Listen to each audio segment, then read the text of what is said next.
رب العالمین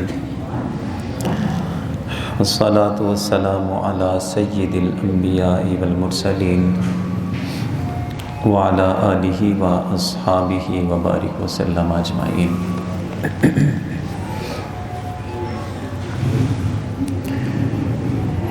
معزز سامعین، کل کے درس میں معاشرتی لحاظ سے ایک بڑی بہترین دینی تعلیم ہم نے سمجھی تھی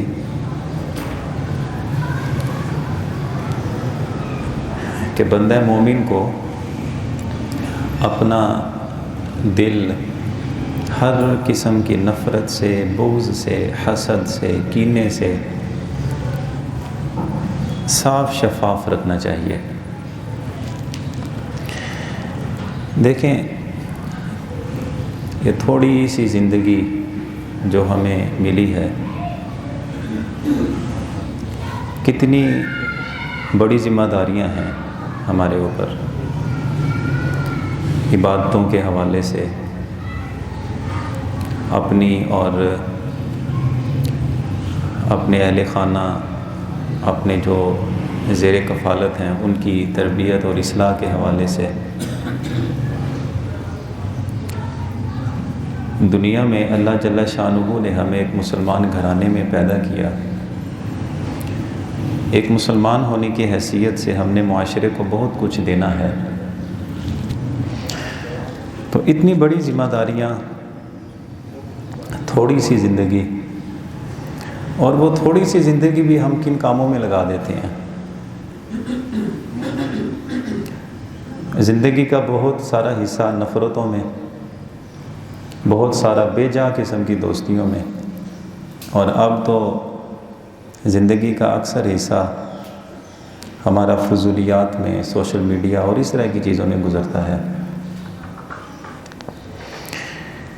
بہرحال صاف دل اور پاکیزہ مزاجی یہ کتنی اہم ہے ایک مسلمان کے لیے۔ دیکھیں، جو بندہ صرف نفرتوں سے بچ جاتا ہے نا، زندگی میں بہت کچھ کر جائے گا۔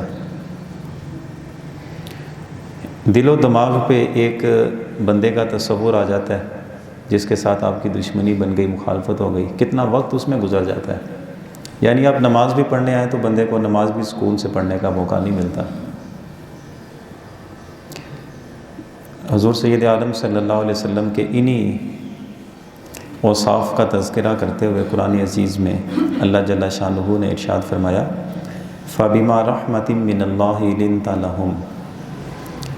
اے میرے محبوب، اللہ کی آپ پہ کتنی مہربانی ہے کہ آپ لوگوں کے لیے بڑے نرم دل ہیں۔ یعنی اللہ کو بندے کی کتنی عادت پسند ہے، آپ بندوں کے لیے نرم دل ہیں لوگوں کے لیے۔ اور اگلا پھر رزلٹ بھی بتا دیا، یہ نرم مزاجی اگر نہ ہوتی پھر کیا ہوتا؟ لَوْ كُنْتَ فَظًّا غَلِيظَ الْقَلْبِ لَانفَضُّوا مِنْ حَوْلِكَ۔ اگر زبان پہ سختی ہوتی اور دل میں تنگی ہوتی، سخت دل ہوتے، تو یہ جو آپ کے آس پاس صحابہ کرام بیٹھے نظر آ رہے ہیں، یہ سارے بھاگ جاتے، کوئی بھی آپ کے پاس نہ ہوتا۔ اس کا مطلب یہ ہے کہ بد زبان آدمی کے ساتھ لوگ محبت نہیں کر سکتے۔ تنگ دلی میں جو بندہ مبتلا ہو، سخت دل، سخت مزاجی رکھنے والا ہو، لوگ اپنی غرض، اپنے مفاد کے لیے تو اس کے ساتھ سلام دعا رکھیں گے، لیکن وہ سلام دعا اور اس کے ساتھ لوگوں کا ملنا جلنا یہ زیادہ عرصے تک نہیں رہے گا۔ اور یہی وجہ ہے کہ آپ کے سامنے ہزاروں جنازے اٹھے، لوگ قبروں کی زینت بن گئے، کتنے لوگوں کو کون یاد رکھتا ہے؟ اپنے خاندان کے لوگوں کو دیکھ لیں، کون کسی کو یاد رکھتا ہے؟ یہ بہترین عادتیں ہوتی ہیں جو بندے کو ہمیشہ لوگوں کے دلوں میں یاد بن کے تازہ رہتی ہیں۔ اسی لیے حضور صلی اللہ علیہ وسلم نے اسی حوالے سے آپ نے فرمایا کہ 3 عادتیں ایسی ہیں کہ جس بندے میں پائی جائیں یا جن کے اندر پائی جائیں، قیامت کے دن ان کا حساب بھی بہت آسان ہو جائے گا اور اللہ انہیں جنت بھی عطا کرے گا۔ وہ 3 عادتوں کے حامل جو لوگ ہوں گے، کون سی 3 آتے ہیں سنیے. ارشاد فرمایا جو آدمی تمہیں محروم کرے تم اسے عطا کرو. یعنی تم ضرورت مند تھے اور تم محتاج تھے. وہ محتاجی کسی بھی شے کی ہو سکتی ہے. دلی ہمدردی کی محتاجی بھی ہو سکتی ہے.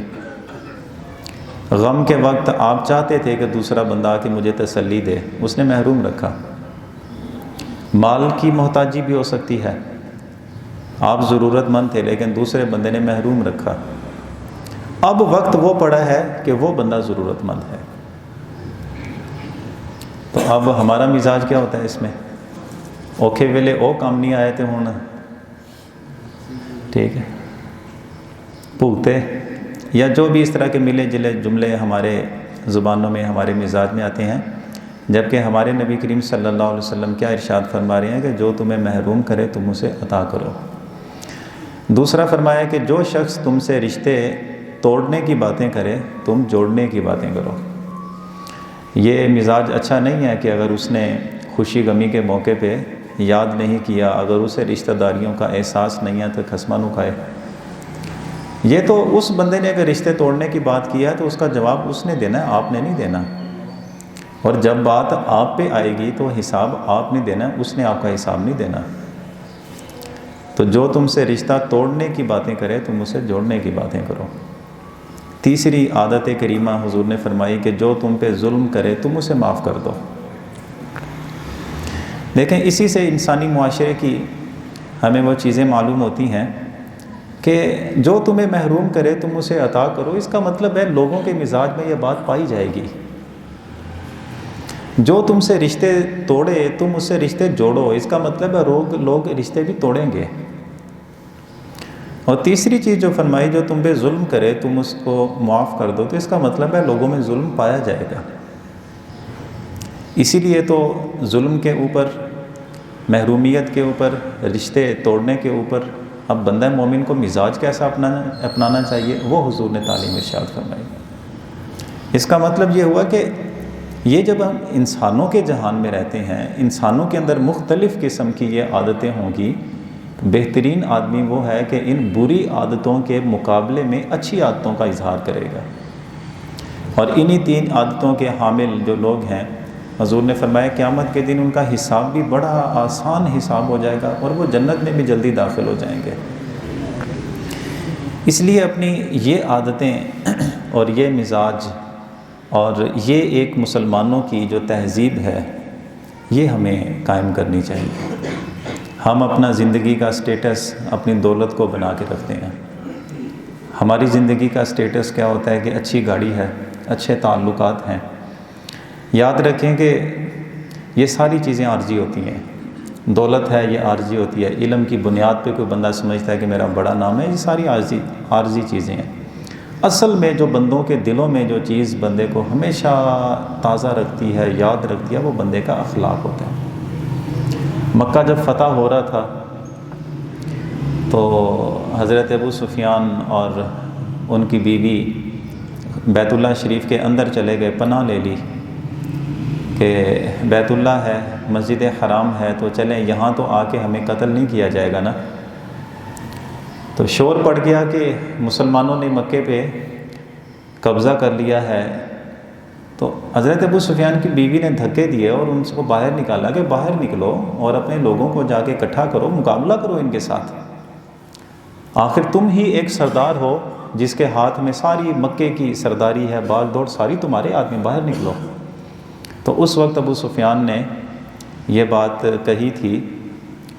انہوں نے کہا کہ ہم یہی سمجھتے تھے کہ جس کے پاس طاقت ہوتی ہے نا تو زور اس کا ہی چلتا ہے, لیکن اب سمجھ آ گئی ہے کہ محمد عربی نے جس اخلاق کے ساتھ لوگوں کا سامنا کیا ہے نا وہ لوگوں کے دلوں پہ حکومت کرتا ہے, اس کا مقابلہ نہیں ہو سکتا.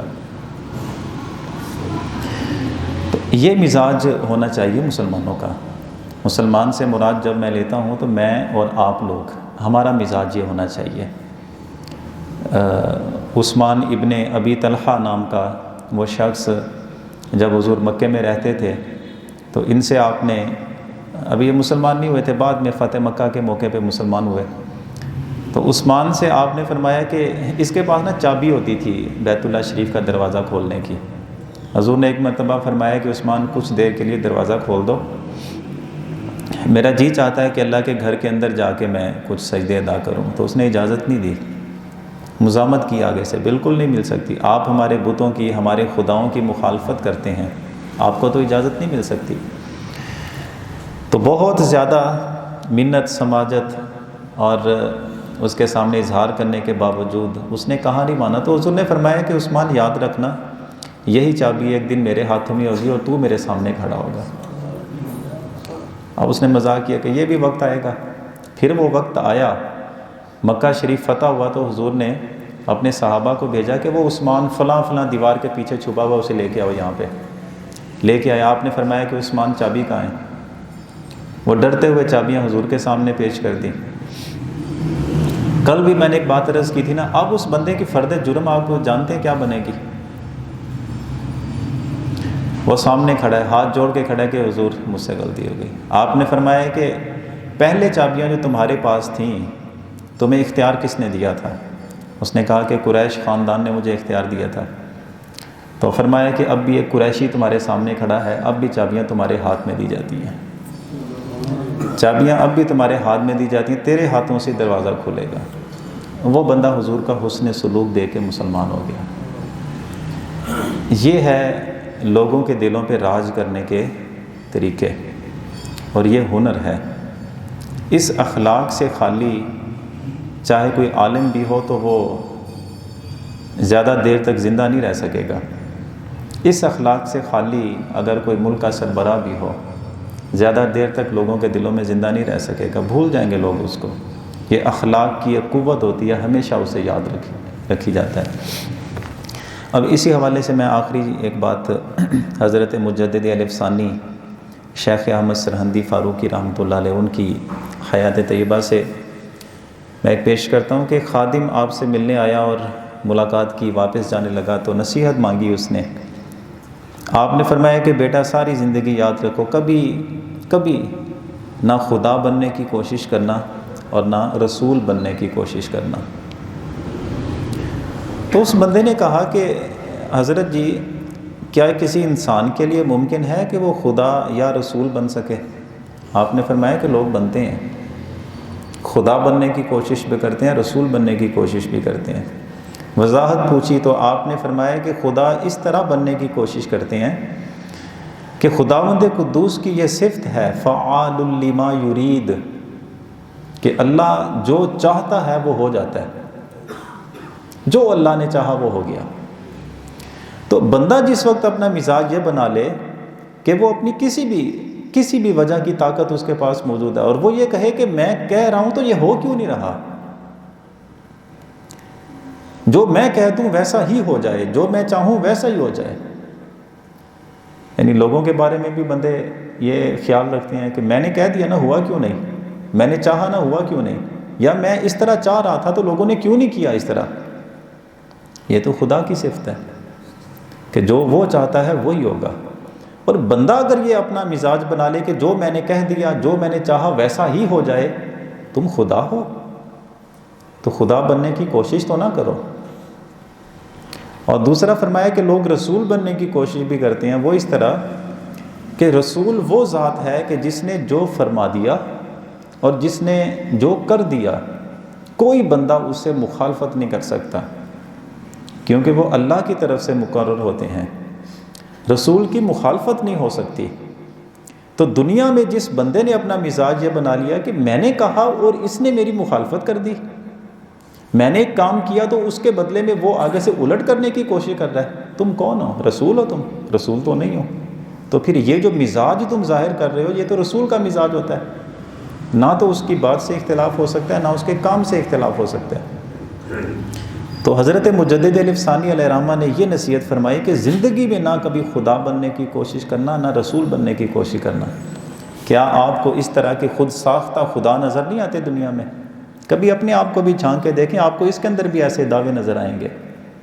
تو اچھا مسلمان وہ ہے کہ جو دین کے مزاج کو سمجھتے ہوئے اپنی زندگی گزارتا ہے. حضور صلی اللہ علیہ وسلم نے ارشاد فرمایا کل تقی و نقی فہو آلی، ہر پرہیزگار اور ہر صاف دل آدمی، حضور نے فرمایا وہ میری آل ہے، وہ میری آل ہے۔ ایک آل وہ ہے جس کو حضور کا خاندان کہا جاتا ہے، اور ایک آل وہ ہے جس کو حضور نے اپنی روحانی اولاد قرار دیا ہے۔ یہاں پہ حضور نے اپنی روحانی اولاد قرار دیا ہے وہ آدمی جو پرہیزگار ہو، دل کا صاف ستھرا آدمی ہو۔